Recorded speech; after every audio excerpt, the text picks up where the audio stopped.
it's 1999, especially on The View today, because the artist, one of the most gifted and influential musical geniuses of our time, is back. His new CD is called Rave Unto the Joy Fantastic, and it is fresh and fanciful and full of all the feelings we need to usher in a new millennium. It's such an honor for me to welcome this man. He's a sexy... Anyway, ladies and gentlemen, the artist.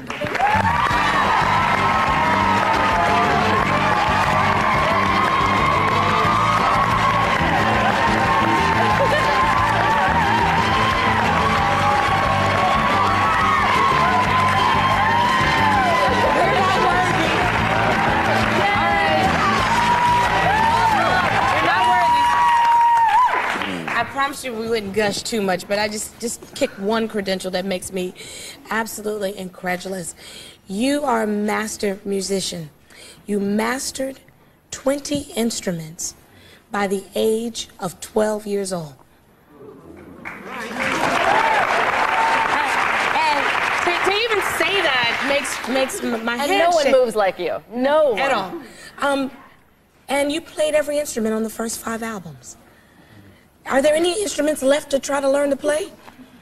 With the advent of synthesizers, you pretty much can copy any sound on the planet, so I play keyboards pretty well, so I'm in there now. You're in there. By the way, this show is wild. Well, I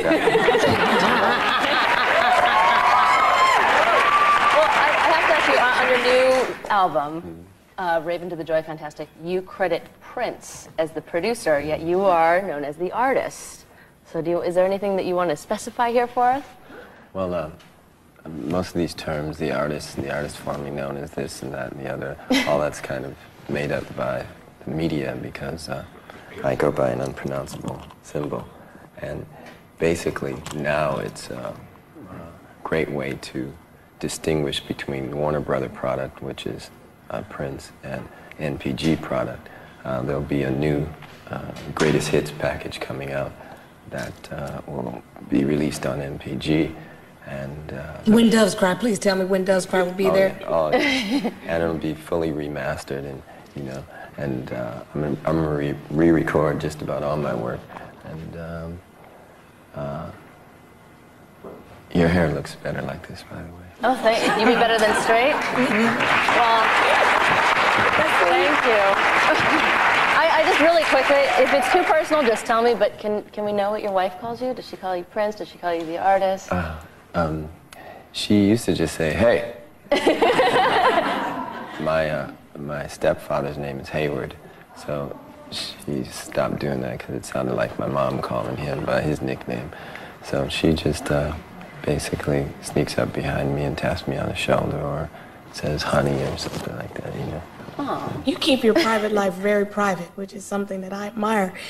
But I know that you're real proud of the spiritual connection to your wife. You were married, you did the civil thing, the marriage contract, and then you destroyed the contract and remarried spiritually. Explain that. Well, I had this hang-up about people touching her and putting their hands on her and hugging her and stuff like that. And I came to find out that it really had to do with the word wife. I don't consider her my wife anymore because that word used to make me, don't touch my wife, don't put your hands on my wife, and things like that. And, before she was my wife, she was a child of God. And I've learned to just respect her and not be so possessive. And she, in turn, is that way with me. And I can have intimate relationships with other people, intimate meaning on a spiritual level. And I'm not talking about physicality, but you know, you can sit down and break bread with somebody and just discuss the fact that Christ is present. He's not coming, he's present, and it's time for all of us to kind of wake up to that fact and do our thing, you know. You know what I want to ask you about? I know that you live in Minneapolis and your wife lives in Spain, but you are going to be going to Spain to open an orphanage or make an orphanage out of your home. Is that true? Why is that so important to you? Well, first of all, I live in the world. I'm not of it. I live in it and everywhere. I work here in the United States a lot. Spain's very special to us because it's very peaceful.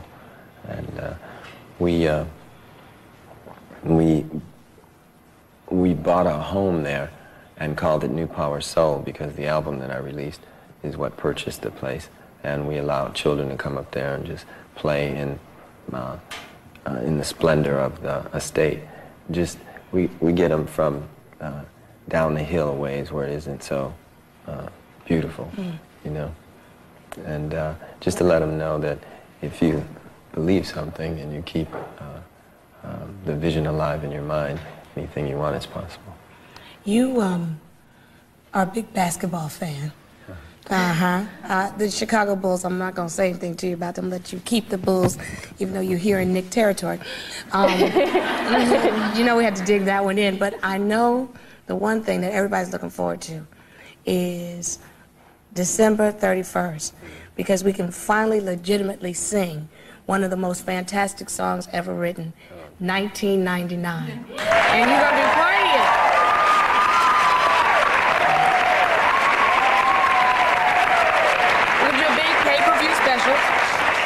Big pay-per-view special, and you're going to actually perform the song, am I right?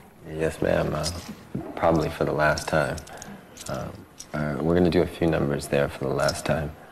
I'm going to move on to some new things. In Demand has allowed us a nice little budget, and we're going to put together a really great show with a lot of great people. I have Maceo Parker playing in my band. He used to be with James Brown.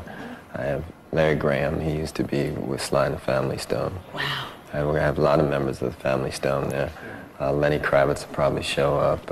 Morris Can you Day hook and the two Time. sisters up here? I know, right? Hooked up, you know that. We might have But to you come. cannot bring that fur jockstrap. All righty then.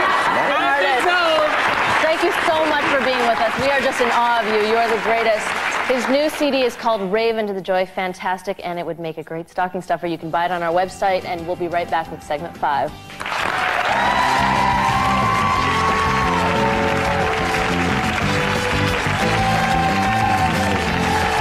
She's pop music.